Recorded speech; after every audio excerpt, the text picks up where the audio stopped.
శారీరకంగా ఉండే బాధ్యతలు అంటే మనకున్న బాధ్యతలు అంటే మన కొరకు ఉపయోగపడే. రెండోది దేవుని ఆశను తీర్చేటువంటి బాధ్యతలు. ఈ రోజున మన బాధ్యతలు మనం ఎలాగో నెరవేర్చుకుంటాం. సమయానికి తింటాం, సమయానికి సంపాదించుకుంటాం, సమయానుకూలంగా భార్య, బిడ్డలు, సంసారం ఇవన్నీ కూడా ఎప్పుడు ఏం కావాలో అవన్నీ ఆటోమేటిక్గా జరిగిపోతూనే ఉంటాయి. పుట్టిన తర్వాత అన్నీ జరుగుతూ ఉంటాయి. కానీ లోకం చెప్పే సంగతులు ఏంటంటే 25 సంవత్సరాల వరకు నువ్వు కష్టపడి పనిచేస్తే ఆ తదుపరి 50 సంవత్సరాలు లేకపోతే 70 సంవత్సరాలు నువ్వు హ్యాపీగా బ్రతుకుతావు. ఫస్ట్ 25 సంవత్సరాలు నువ్వు ఎంజాయ్ చేస్తే తర్వాత వచ్చే 50-60 సంవత్సరాలు నువ్వు బాధపడుతూ బతకాల్సి వస్తుంది అని లోకం చెప్తూ ఉంది. అందుకనే 25 సంవత్సరాల లోపే బాగా కష్టపడి, అది ఏ కష్టమైనా, అది చదువా, ఉద్యోగమా, వ్యాపారమా, పని, అది ఏదో ఒక రకంగా ఖాళీ లేకుండా 25 సంవత్సరాలు ప్రతి మానవుడు కష్టపడితే ఆ తదుపరి మంచి జీవితాన్ని అనుభవిస్తారు. మీలో కొంతమంది మీ పిల్లలు కష్టపడకుండా 25 సంవత్సరాలు సమయాన్ని గడిపేసిన తర్వాత వాడు ఏ పని చేయలేడు. ఆ తర్వాత వాడు ఇక ఆర్థికమైన మానసికమైన ఇబ్బందులకు గురయ్యి వాడు సరిగ్గా ఉండడు, సమాజాన్ని సరిగ్గా ఉంచడు. కనుక అది లోకం తీరది. కానీ దేవుడు మనకు ఒక 3 బాధ్యతలు ఇచ్చాడు. వండుకుంటాం, తింటాం, పడుకుంటాం మాత్రమే కాదు, అవి జంతువులు కూడా చేస్తాయి. వేటాడతాయి, తింటాయి, కాసేపు పడుకుంటాయి, ఎప్పుడు ఆకలిస్తే అప్పుడు వెళ్ళి వేటాడతాయి, తింటాయి, కాసేపు పడుకుంటాయి. అవి జంతువులకి. మనం కూడా ఆకలేసినప్పుడు తింటాం, పడుకుంటాం, లెగుస్తాం. దీంతో పాటుగా కొన్ని బాధ్యతలు మనకి దేవుడు ఇచ్చాడు. ఎందుకంటే జంతువులు మనం ఒకటి కాదు కదా. జంతువుని కంటే మనల్ని ఆయన ఏం చేశాడు? కొంచెం తక్కువనిగా చేశాడు. పవర్స్ అన్నీ ఇచ్చాడు. ఆకాశ పక్షులు కానీ, జలచరములు కానీ, జంతువులు కానీ అన్నిటినీ ఆయన మన పాదాల కింద పెట్టాడు. వాటిని ఏలండి అన్నాడు. మనం వాటికి ఏ పేర్లు పెడితే ఆ పేర్లు శాశ్వతంగా ఉంచేశాడు. అది ఒక రకం. ఇప్పుడు మనల్ని ఒక ప్రత్యేక రీతిలో తయారు చేసి మన గురించి ఆయన ఆలోచన చేసేది ఏంటి? ఆయన మనలను ఆయన పోలికగా తయారు చేశాడు. ఆఖరికై సృష్టి ఆరంభం ఆదాము అవ్వను గనక మనం ఆ దగ్గరికి వెళ్ళి పరిశీలన చేస్తే దేవుడు అనుకున్నాడట, నరుని నా పోలికగా నా రూపంలోనికి మార్చేద్దాం అనుకుని మట్టి తీసుకుని ఆ మట్టి బొమ్మను చేసి దానికి జీవాత్మను ఊదెను అని ఉంది. జీవము ప్లస్ ఆత్మ, దేవుని ఆత్మ మనలో పెట్టాడు.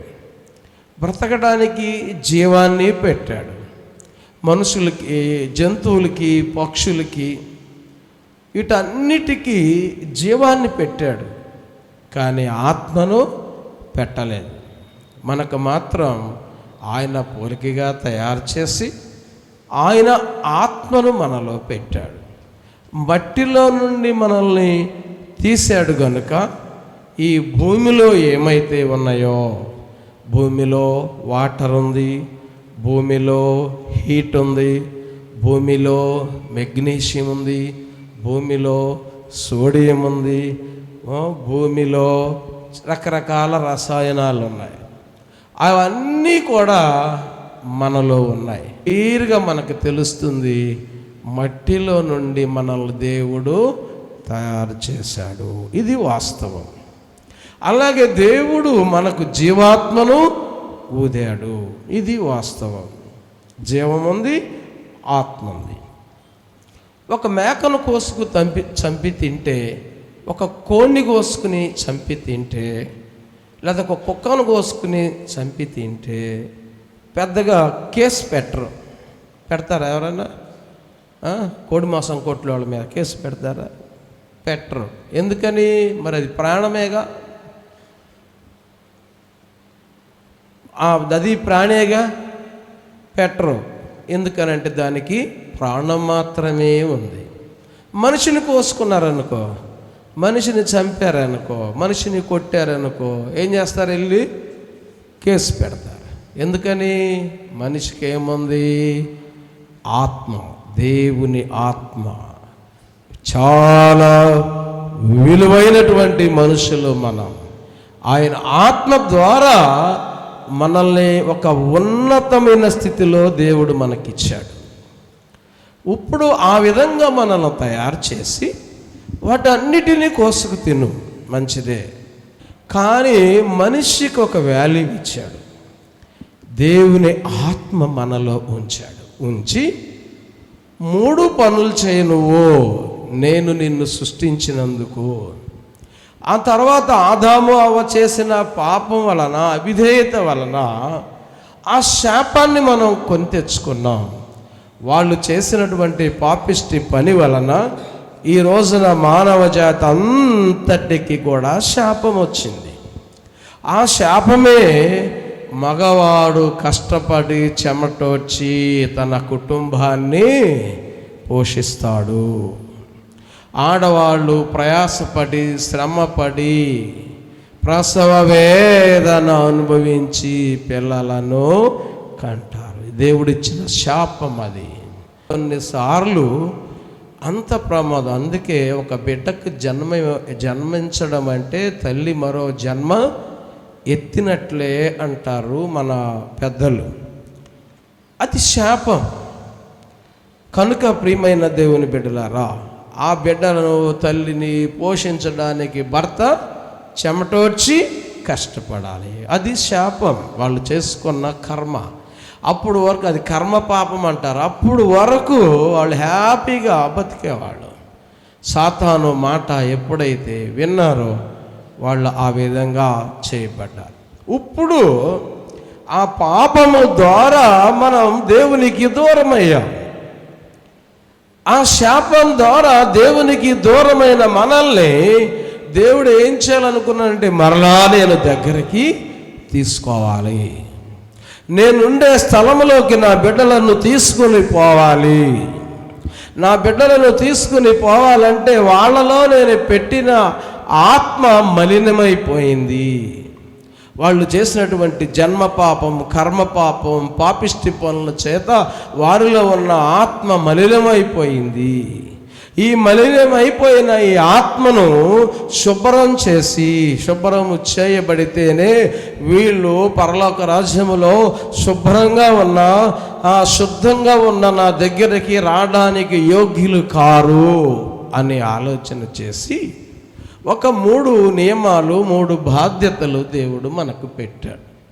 మొదటి బాధ్యత ఏంటంటే ఇప్పుడు మనం చదువుకున్నాం, రక్షణ. ఏమిటి రక్షణ అంటే? ఒకవేళ రక్షణ అంటే కాపుదల. రక్షణ అంటే ఎవడైనా ఒక నీళ్ళల్లో మునిగిపోతున్నప్పుడు వాడు ఏం చేస్తాడు? రక్షించండి, రక్షించండి అని అరుస్తాడు.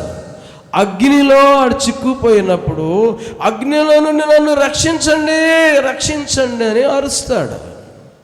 ఏదైనా ఒక క్రూర మృగం ఎదురొచ్చినప్పుడు తినేస్తుందేమో, రక్షించండి, రక్షించండి అని అరుస్తాడు. ఇది ఈ లోకములో ఉన్నటువంటి రక్షణ కేక. ఇక్కడున్న రక్షణ ఏంటంటే దేవుడు ఈ లోకంలో ఉన్న పక్షులకి, జంతువులన్నిటికీ తీర్పు లేదు. అవి ఇక్కడే పోతాయి, వాటి ప్రాణం పోతే ఇందులోనే అయిపోతాయి. కానీ మనిషికి ఆత్మ ఉందని చెప్పాను. ప్రాణం గాలిలో కలిసిపోద్ది, ఆత్మ దేవుని దగ్గరికి వెళ్ళాలి. దేవుని దగ్గరికి వెళ్ళాలి అని అంటే ఆత్మ పరిశుద్ధంగా ఉంటేనే అక్కడికి అలౌ చేస్తారు. దాన్నే పరలోక రాజ్యం అంటారు. ఆ ఆత్మ పరిశుద్ధంగా లేకపోతే అక్కడికి అలౌ చేయరు. అక్కడికి అలౌ చేయని ఆత్మలు ఎక్కడికి వెళ్తాయి? తలుపు మూసేసాం, ఎక్కడికి వెళ్తాయి? తలుపు వేయబడింది, ఇంకో చోట ఓపెన్ అయి ఉంటుంది, పక్కనే ఒక అగ్ని గుండముతో కూడిన నరకం. ఈ పరలోకానికి అర్హత లేని ఆత్మలన్నీ ఏమవుతున్నాయి? నరకంలోకి వెళ్తున్నాయి, అగ్నిలోకి వెళ్ళిపోతున్నాయి. అగ్నిలో ఆ పురుగు చావదు, అగ్ని ఆరదు. భయంకరమైన స్థితి, యాతన. అది పర్మనెంట్గా ఉండేది. పరలోకం పర్మనెంట్గా ఉండేది. భూలోకం పర్మనెంట్గా ఉంటుందా? ఉండదు. మనం పర్మనెంట్గా ఉంటామా? ఉండం.